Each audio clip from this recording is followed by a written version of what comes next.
창세기 3장 14절로 24절 다 같이 교독하시는데 마지막 구절은 합독하도록 하겠습니다. 제가 먼저 14절 말씀을 읽겠습니다. 여호와 하나님이 뱀에게 이르시되 내가 이렇게 하였으니 내가 모든 가축과 모든 짐승보다 더욱 저주를 받아 배로 다니고 살아있는 동안 흙을 먹을지니라.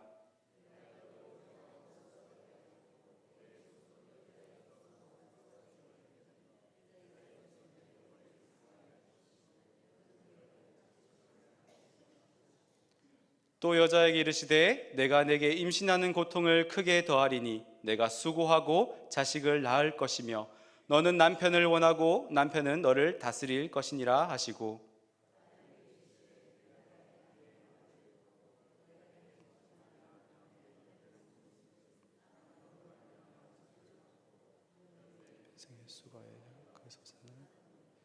땅이 내게 가시덤불과 엉겅퀴를 낼 것이라. 내가 먹을 것은 밭의 채소인즉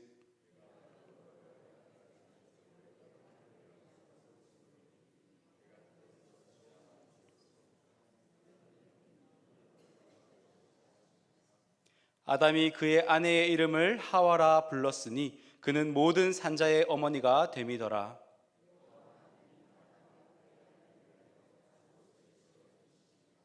여호와 하나님이 이르시되 보라, 이 사람이 선악을 아는 일에 우리 중 하나같이 되었으니 그가 그의 손을 들어 생명나무 열매도 따먹고 영생할까 하노라 하시고,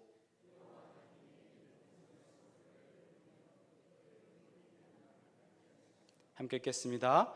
이같이 하나님이 그 사람을 쫓아내시고 에덴 동산 동쪽의 그룹들과 두루 도는 불칼을 두어 생명나무의 길을 지키게 하시니라. 아멘. 네, 우리는 계속해서 창세기의 말씀을 살펴보고 있습니다. 특별히 창세기 3장의 말씀은 인간이 범죄한 이후 하나님과의 관계가 깨어지는 장면을 그리고 있습니다. 하지만 이 이야기를 좀 더 자세히 들여다보면 죄와 타락의 이야기만 있는 것이 아니라 그 속에 회복의 메시지도 함께 있는 것을 보게 됩니다.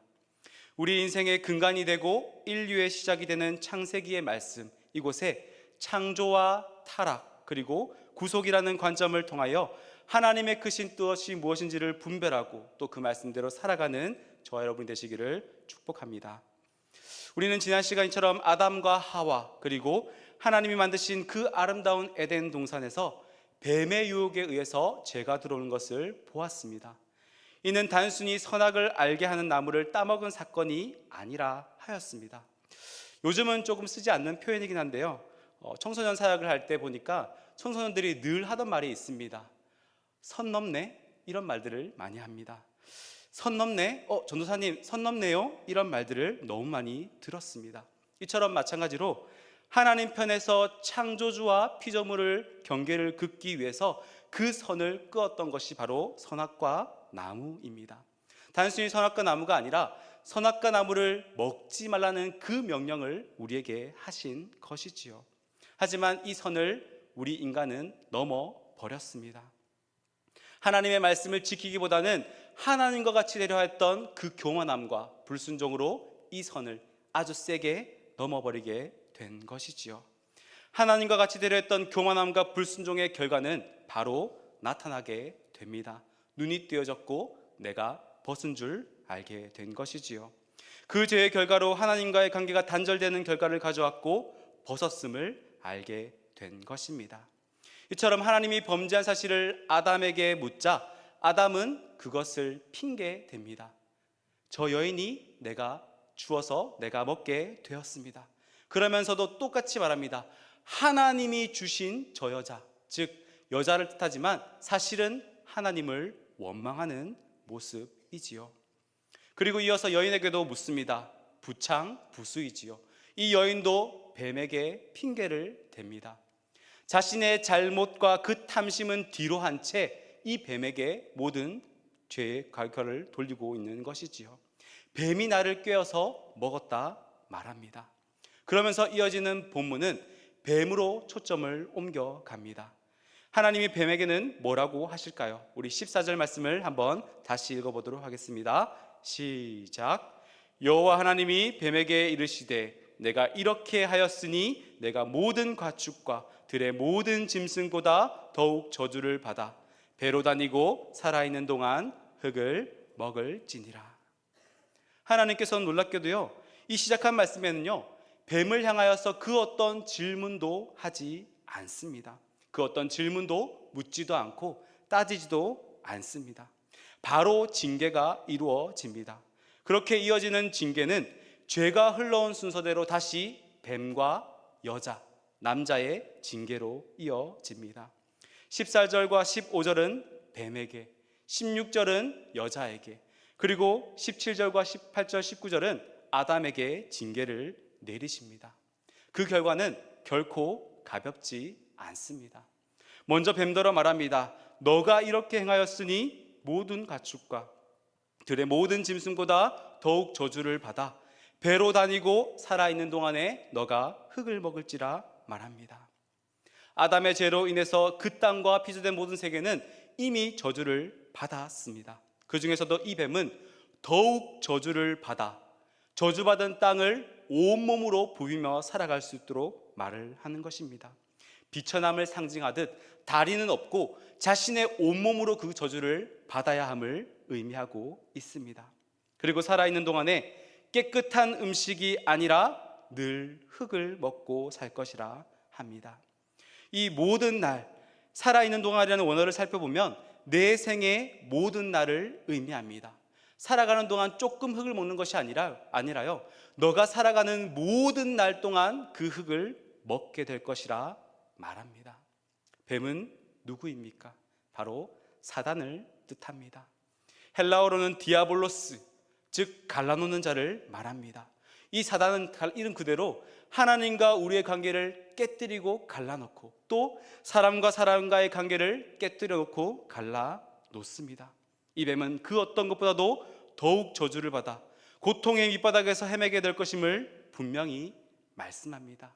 오늘날 우리를 유혹하고 공중의 권세 잡은 자 같으나 이 뱀은 저주를 받아 이 땅을 그저 기어가는 저주받은 인생일 뿐이지요.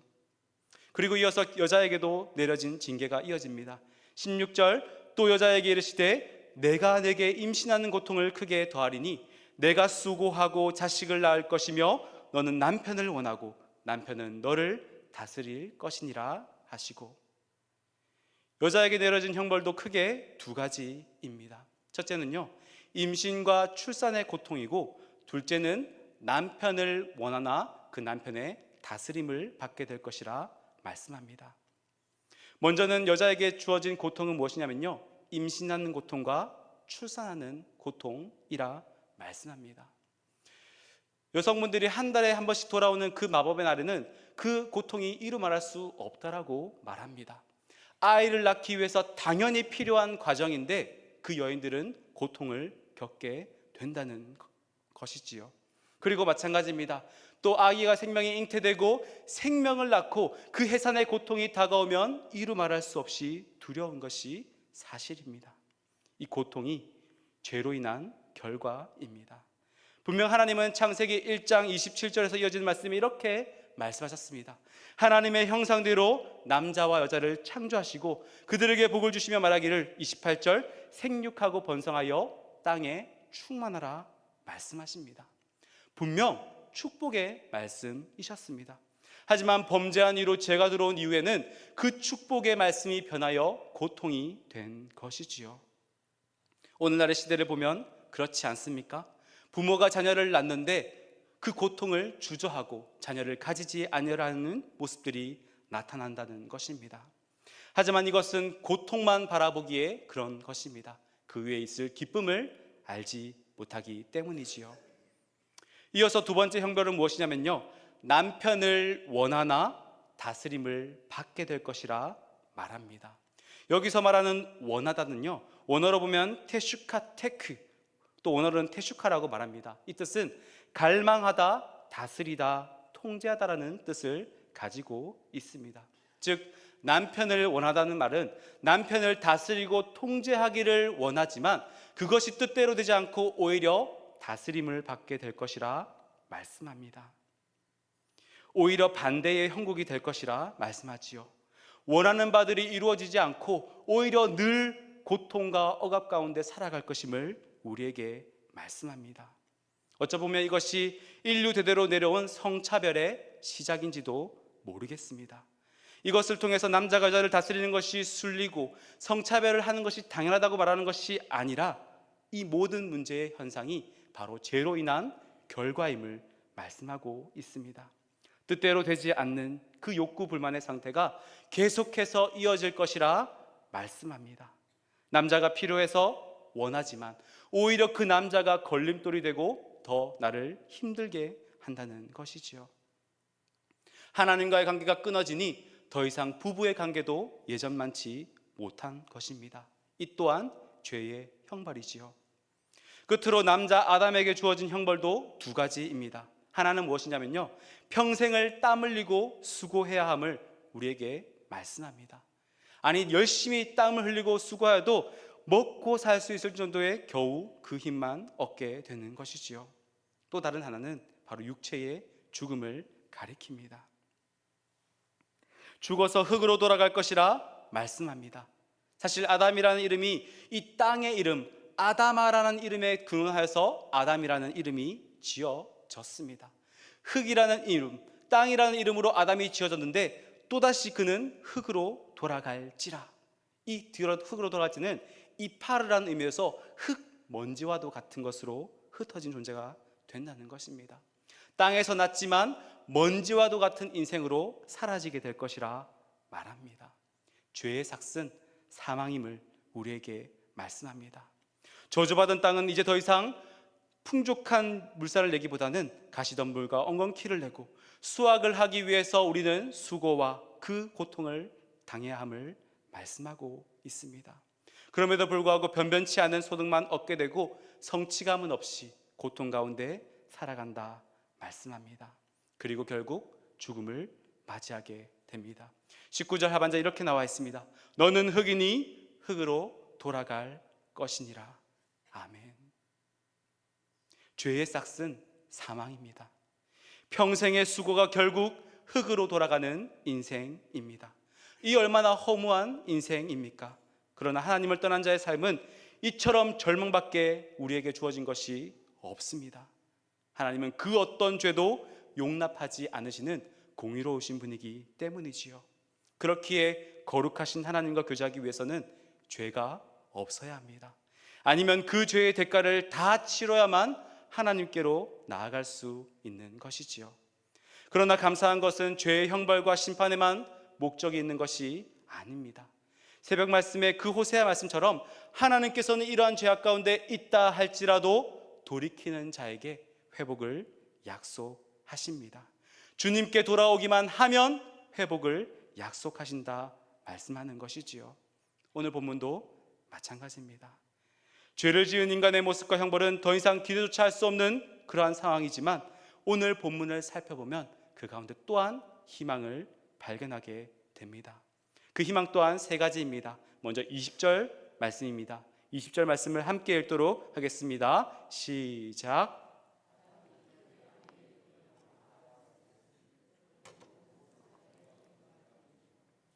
아멘. 이전까지 여자의 이름은 공개되지 않았습니다. 그런데 하와의 이름의 뜻이 무엇입니까? 하와의 이름의 뜻은 바로 생명이라는 뜻입니다. 기대와 소망의 이름으로 이 이름을 지었겠지만 하나님께서는 고통의 해산 뒤에 생명을 약속하신 것입니다. 실제로 임신의 고통과 그 출산의 그 아픔만 있다면 누가 자녀를 낳겠습니까? 그 어떤 기쁨도 없고 그 어떤 즐거움도 없다면 그 어떤 아이를 낳을 수가 있겠습니까? 해산의 고통 뒤에 무엇이 있습니까? 바로 생명의 잉태가 있습니다. 생명의 기쁨을 우리에게 허락하시는 것입니다. 해산의 고통으로 끝나는 것이 아니라 이 생명의 기쁨을 우리에게 약속하신 것입니다. 그렇기에 이 하와의 이름을, 그 생명이라는 이름을 그 뒤에 기록하고 있는 것입니다. 앞에 충분히 기록할 수 있지만 그 뒤에 이야기를 기록한 것은 이 모든 것이 다시 생명으로 시작되는 것임을 우리에게 말씀합니다. 저는 개인적으로 아이들을 원래 좋아했었는데요. 아이들을 보면 항상 이렇게 웃고 만져주는 것이 습관이었습니다. 그런데요, 저의 아이가 태어나는 것 기쁨은 그것과는 다른 또 다른 정말 기쁨이었습니다. 만약 제 인생을 통틀어 즐거운 뽑으라 한다면 그 자녀의 출산의 기쁨이 가장 큰 기쁨이 아닐까 생각이 됩니다. 물론 아내를 만난 것이 영순이지만요. 네, 이 출산의 기쁨은 정말 이루 말할 수 없는 감격과 기쁨이 있었습니다. 그렇게 아이들을 다 재우고 저희 아내와 함께 이야기를 나눈 것이 무엇이냐면요, 와, 진짜 힘들다. 그런데 진짜 행복하다는 말을 합니다. 진짜 힘든데 진짜 행복하다 말을 합니다. 그러면서 셋째 안 낳았으면 어떻게 할 뻔했냐고 우리 이야기를 합니다. 같이 말하는 것이 뭐냐면, 안 힘든 건 아닙니다. 하지만 이 셋째까지 놓고 나니까 너무나도 행복한 것을 경험하게 되었습니다. 첫째 때와 둘째 때는 경험하지 못했던 그것이 셋째에게는 보이기 때문입니다. 물론 우리 부모님의 뜻대로 안 되는 아이들일 수 있지만, 그럼에도 불구하고 해산의 고통 뒤에 오는 기쁨은 이루 말할 수 없다는 것입니다. 해산의 고통이 우리의 죄로 자초한 것이지만 하나님은 그 고통을 바꾸어 우리에게 생명의 기쁨을 허락하십니다. 수고와 아픔이 기억나지도 못할 만큼 그 행복과 즐거움을 예비해 놓으셨다는 사실입니다. 그리고 두 번째 희망은 이렇게 말씀하십니다. 21절 말씀입니다. 여호와 하나님이 아담과 그의 아내를 위하여 가죽 옷을 지어 입히시니라. 아멘. 비록 영원한 삶을 막기 위해서, 하나님 없는 삶이 영원해진 것을 막기 위해서 이 에덴 동산에서 쫓아내시지만 그 가운데 가죽 옷을 지어 입히셨다는 사실입니다. 여기서의 가죽 옷은 오늘날 합성 소재로 만들었을까요? 아닙니다. 하나님께서는요, 동물을 죽이시고 그 가죽 옷을 벗겨서 그 옷을 아담과 하와에게 입혔다는 사실입니다. 이들에게 가죽 옷을 입히신 이유는 에덴 동산을 떠나면서 안전과 보호를 위한 것일 수 있겠지만, 그 동물의 죽음을 통해서 너의 죄를 잠시 사해주고, 그리고 그 죄 사함을 통하여서 나중에 오실 그분을 바라보게 한다는 사실입니다. 이들의 죄를 대신하여 동물이 죽었고 피해의 대가로 인해 살 수 있음을 바로 죄사함의 원리를 예표하고 있는 것입니다. 끝으로 세 번째는 앞에 나오는 말씀이지만 강조하기 위하여 뒤에 말씀합니다. 최초의 복음이라 하여 원시 복음이라 알려진 3장 15절 말씀을 한번 함께 읽어보도록 하겠습니다. 시작. 내가 너로 여자와 원수가 되게 하고 내 후손도 여자의 후손과 원수가 되게 하리니 여자의 후손은 내 머리를 상하게 할 것이요 너는 그의 발꿈치를 상하게 할 것이니라 하시고. 아멘. 이처럼 여자의 후손, 이 말씀은 뱀에게 징계하시면서 하셨던 말씀인데요, 빨간색으로 표현되어 있던 것처럼 저 여자의 후손, 후손하면 보통은 복수 명사를 가리킵니다. 단수이지만 복수 명사를 가리킵니다. 하지만 히브리어 원어와 영어 표현을 보면요, 정확하게 3인칭 단수를 말합니다. 여러 사람을 가리키는 게 아니라요, 여러 후손을 가리키는 게 아니라 단 한 사람, 그 여자의 후손을 가리키고 있습니다. 이 여자의 후손, 누구를 가리키는 것일까요? 본체 하나님이시지만 자신의 모든 권위를 내려놓고 바로 이 땅에 가장 낮은 곳으로 오신 바로 예수 그리스도임을 우리에게 말씀하고 있습니다. 이 여자의 후손이 뱀의 머리를 상하게 할 것이요 이 뱀은 그의 발꿈치를 상하게 할 것이라 말씀합니다. 이것이 무엇을 의미합니까? 바로 예수님이 우리를 위하여 십자가에 죽으시고 부활하신 사건을 우리에게 보여주고 있는 것입니다. 이 십자가 사건을 통하여 아담과 하와가 범죄하자마자 이것을 선포하시고 나중에 이루실 그 일들을 우리에게 미리 약속하고 계십니다. 그 여자의 후손이 뱀의 머리를 상하게 하는 사건, 십자가에 죽으셨지만 그 예수님은 3일 만에 부활하셔서 그 모든 것들을 이루시고 우리의 죄사함을 우리에게 허락하신 것입니다. 그 구원의 약속을 오늘날 우리에게 허락하신 것입니다. 죄의 싹은 분명 사망입니다. 하나님은 죄의 대가가 엄중하다는 사실을 알려주기 위해서 이것의 심판을 명하셨지만 그 곳곳 가운데 회복의 메시지를 남겨놓으셨습니다. 그렇기에 이 말씀을 최초의 복음, 원시복음 또한 원복음이라 하여 이 말씀을 통하여 예수 그리스도를 대망하게 하십니다. 그 대망한 예수 그리스도는 베들레헴 땅의 그 낮은 곳 말구유의 이곳 가운데 오셨습니다. 예수님이 성육신하여 그 십자가에서 다 이루신 의를 이제는 우리 것 삼아 주신다 말씀하십니다. 우리로서는 도저히 끊을 수 없는 그 죄의 삭슬, 죄의 대가를 치를 수 없기에 하나님 편에서 하나님의 방법으로 하나님의 구원을 이루신 것입니다. 이것이야말로 범죄한 우리들을 향한 하나님의 애끓는 사랑, 그 은혜 아닐까요? 사랑하는 성도 여러분, 우리가 살아갈 때 보면 어쩌면 행복보다 수고와 고통인 인생인지도 모르겠습니다. 하지만 그 고통 가운데 빠져 있으면, 그 고통 가운데 낙담하면 하나님의 그 메시지를 보지 못합니다. 너무나도 쉽게 하나님을 원망하고 남을 탓하고 남을 원망하며 그렇게 내 인생을 마치 저주받은 인생처럼 살아갈 때가 있다는 것입니다. 하지만 하나님은요, 뱀을 저주하고 그 땅을 저주받게 하였지만 정작 아담과 하와는 저주한 적이 없습니다. 우리 스스로 고통을 자처하였고 우리 스스로가 고통 가운데 헤매고 있지만 하나님은 우리를 저주한 적이 없으십니다.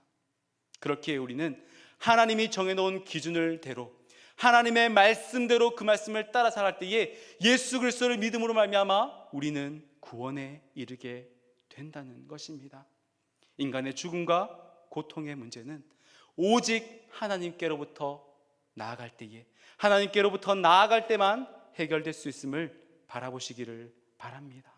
그것을 알지 못하면 우리의 인생은 결국 죽음뿐입니다. 우리가 살면서 겪는 고통과 죽음의 문제는 결코 우리의 힘으로 해결할 수 없습니다. 오로지 하나님 편에서 약속하신 그분의 약속에 근거하여 예수 그리스도를 믿음으로 말미암아 회개에 이르는 그 제사함에 이르는 회개함을 통하여 우리를 구원의 땅으로 인도하십니다. 하나님이 약속하여 보내신 그 구원의 이름, 오직 예수 그리스도, 그분을 통해서만 우리의 모든 죄와 죽음에서 벗어날 수 있습니다. 다른 이름은 없습니다. 오직 예수님만 우리의 구원주가 되십니다. 예수님을 믿고 따르기로 작정하신 여러분은 어느 길로 가시렵니까? 여러분은 도대체 무슨 힘으로 살려고 하십니까? 가시나무와 엉겅퀴를 내는 이 땅에 수고만 하다가 가실 것입니까? 그저 하나님이 지어주신 가죽 옷에만 만족하실 것입니까? 이 모든 가죽 옷의 표지판, 아니 내 인생의 모든 표지판이 가리키고 있는 예수님께로 나아가시기를 바랍니다. 그 예수님 앞에 다시 시작하는 것입니다. 비록 우리 죄가 진홍비같이 붉고 그것을 절대 용서받지 못할 것 같아 보여도 주님은 우리를 용서하실 수 있는 분이십니다.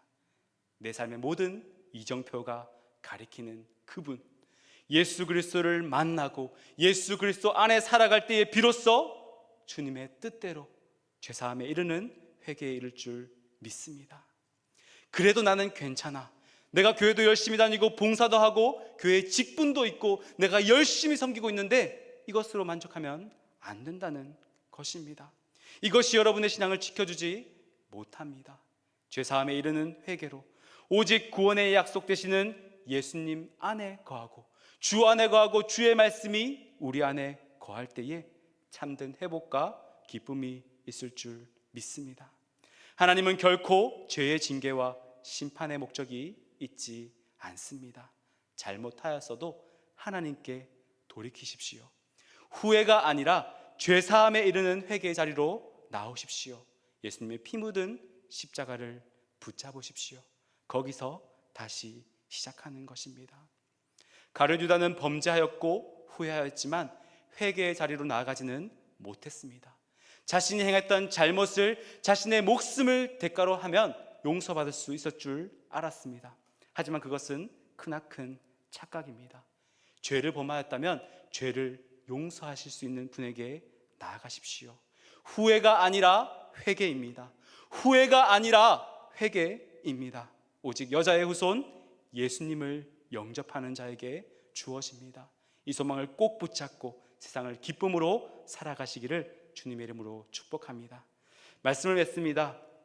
아담의 불순종은 오늘날의 우리 삶 속에서도 계속 이어지고 있습니다. 한 사람의 그 불순종이 얼마나 큰지 온 민족에게 죄가 들어왔습니다. 여러분 잊지 마십시오. 죄의 싹은요, 지금 당장 받지 않는 것 같지만 분명한 것은 죽음입니다. 너는 흙이니 흙으로 돌아갈지라.